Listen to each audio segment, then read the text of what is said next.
So you might think it odd that I'm standing in the kitchen on Garden Time and not out in the garden somewhere, but I'm here with Joelle from Smith Berry Barn, and we're going to be doing something that I think is really exciting, showing people how to make jam, which, you know, Joelle, it's not the huge, like, 2-weekend long endeavor that it was when Grandma used to do it. Not anymore, no. Well, now, you've got and it really doesn't take a lot to do, so we've got 3 major ingredients. They're really the only 3 ingredients, and tell me what they are here. Correct. So we have our freshly picked fruit, which we picked today, raspberries in this case. We have our universal pectin, and we have our farm fresh pure raw honey. Now, one of the things that's unique about this specific pectin is that there's another ingredient that allows you to use any kind of sweetener, not just sugar. Correct. So what is that? So we have the packet of pectin, which you would normally find in a pack of, you know, pectin. And then we also have the calcium packet, which is a powder that we mix with water. And we do that ahead of time, and we have it prepared and ready to go.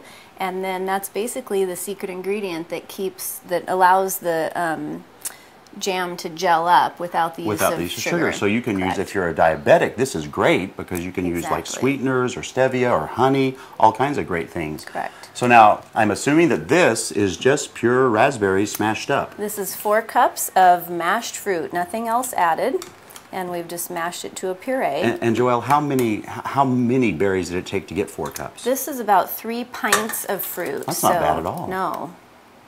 And you just put it right in there. Make sure it's mashed up. And it smells great already. It does. And then our recipe is calling for 2 teaspoons of the pectin.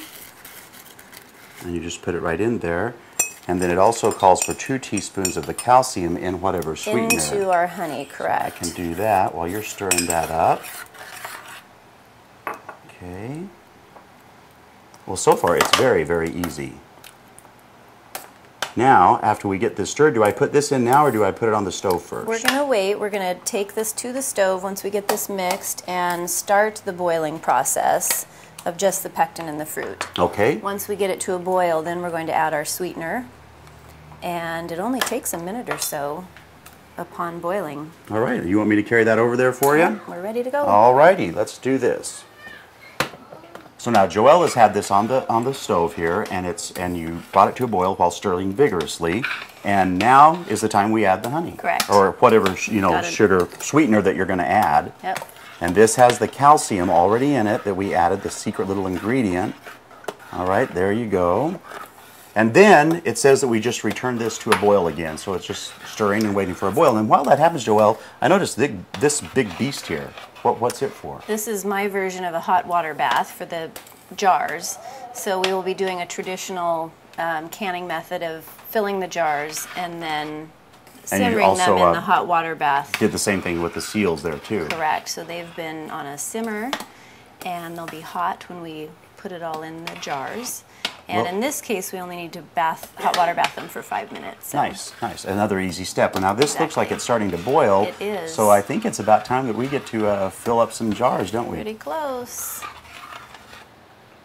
So now here we are. Everything's ready. You're going to start filling these bottles. They've been set in their bath. Everything's nice and sterile and clean. And then I noticed that you have a blob of something over there that you took out of this. I do. I added some fresh lavender to this while we were simmering to infuse a little lavender. So that's just something that you can do or not do. It's just a little different thing going on there. Lavender works really well with fresh berries. It does, and it actually tastes good in a lot of different food.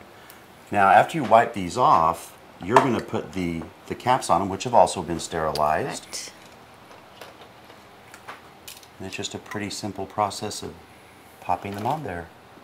That's it. Now, you know, the great thing is, first of all, this really only took us about 30 minutes total time for preparation and setting it up. Right. And the great thing is it works with any berries. And, of course, we would strongly recommend you go to Smith Berry Barn to get those berries. And to find out what's in season, they can go to your website. We have it's smithberrybarn.com. And we provide daily picking information, what's available fresh from the fields. Either we pick or you pick. Nice, nice. It's really great fruit. I've had it. It's delicious. And you know, canning is easy. It's a lot of fun. And get all the information you need. Come out here and chat with them. And then you can take the taste of summer with you all season long. Thanks so much, Joelle. Thank you.